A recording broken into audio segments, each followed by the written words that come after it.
सुप्रभात बच्चों। आज हम कक्षा छः का इतिहास विषय का पाठ 7 अशोक एक अनोखा सम्राट जिसने युद्ध का त्याग किया का आगे का प्रकरण अशोक एक अनोखा सम्राट इसके बारे में पढ़ेंगे। इससे पहले हमने देखा था कि कैसे उसका इतना बड़ा साम्राज्य था और हमने देखा कि अशोक स्तंभ के बारे में पढ़ा था कि वो सारनाथ में स्थित है। फिर हमने देखा कि उसने इतने बड़े साम्राज्य का प्रशासन कैसे संभालता था। उसने कई अधिकारियों की नियुक्ति कर रखी थी और इन अधिकारियों के ऊपर जासूस लगा रखे थे और इन सब से ऊपर सम्राट खुद होता था और वो इन पूरे इतने बड़े साम्राज्य पर प्रशासन करता था, नियंत्रण रखता था। इसके बाद आज हम पढ़ेंगे अशोक के बारे में कि अशोक मौर्य वंश का सबसे प्रसिद्ध शासक था। देखो, हमने पहले भी पढ़ा कि अशोक है मौर्य वंश का शासक था और अशोक के जो दादा हैं उनका नाम था चंद्रगुप्त मौर्य, जिन्होंने इस वंश की इस साम्राज्य की स्थापना की थी लगभग 2300 साल पहले। फिर चंद्रगुप्त का बेटा बिंदुसार और उनका बेटा बिंदुसार का बेटा था अशोक।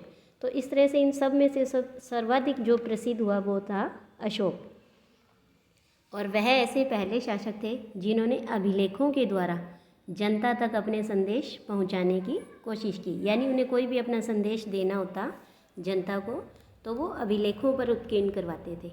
और अशोक के ज़्यादातर अभिलेख हैं वो प्राकृत भाषा और ब्राह्मी लिपि में लिखित हैं।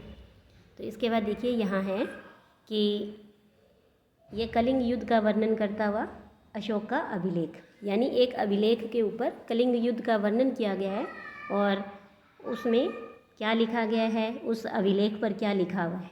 तो हम इसी के बारे में पढ़ेंगे कि अपने एक अभिलेख में अशोक ने यह बात कही कि राजा बनने के 8 साल बाद मैंने कलिंग विजय प्राप्त की। यानी कि देखो, अशोक का जो राज्याभिषेक हुआ था वो हुआ था 269 ईसा पूर्व में और उसके 8 साल बाद उन्होंने कलिंग पर विजय प्राप्त की थी। लगभग 1.5 लाख लोग बंदी बना लिए गए और 1 लाख से भी ज़्यादा लोग मारे गए। देखो कितने लोग मारे गए, 1 लाख से भी ज़्यादा।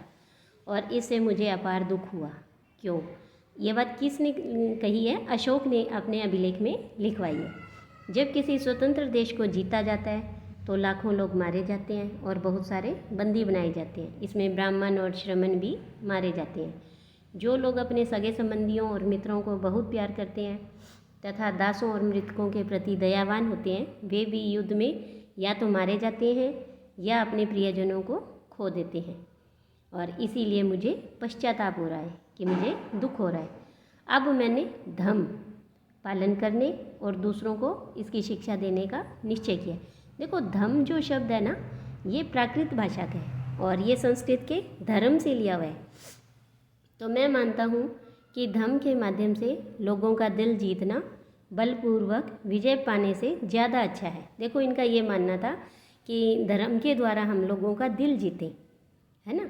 किसी से बलपूर्वक अपना बल दिखा करके विजय पाने से अच्छा है कि हम उनका दिल जीत सकें। तो मैं यह अभिलेख भविष्य के लिए एक संदेश के रूप में इसलिए उत्कीर्ण कर रहा हूँ कि मेरे बाद मेरे बेटे और पोते भी युद्ध ना करें। देखो, उन्होंने इस अभिलेख के द्वारा अपने बेटे और पोतों के लिए एक संदेश छोड़ा कि युद्ध नहीं करना है और इसके बदले उन्हें यह सोचना चाहिए कि धर्म को कैसे बढ़ाया जाए, यानी धर्म को आगे कैसे बढ़ाना है।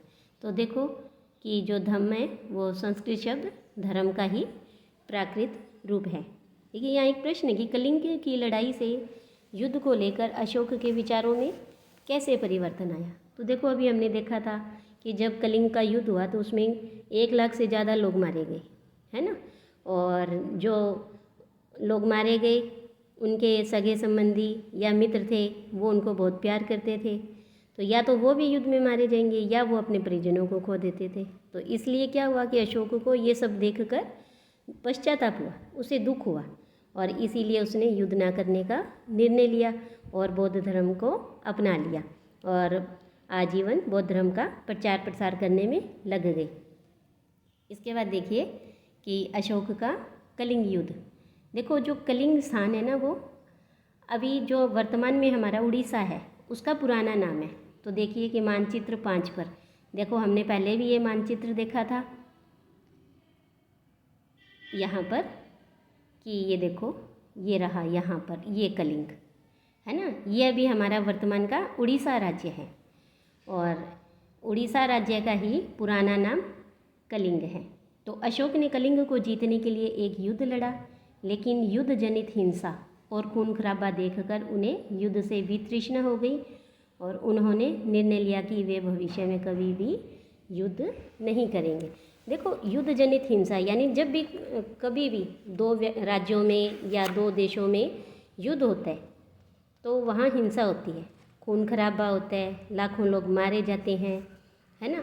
तो उन्हें ये सब देखकर उन्हें इस युद्ध से घृणा हुई और इन्होंने भविष्य में कभी भी युद्ध ना करने का निर्णय लिया। तो इसके बाद आगे की वीडियो में हम पढ़ेंगे कि अशोक का धर्म क्या था, जो वो ये कह रहे हैं कि हम धर्म का पालन करेंगे, धर्म के द्वारा लोगों का दिल जीत सकते हैं, धर्म को आगे कैसे बढ़ाएं। तो ये सब अशोक के धर्म के बारे में हम अगली वीडियो में पढ़ेंगे। आज के लिए इतना ही, धन्यवाद।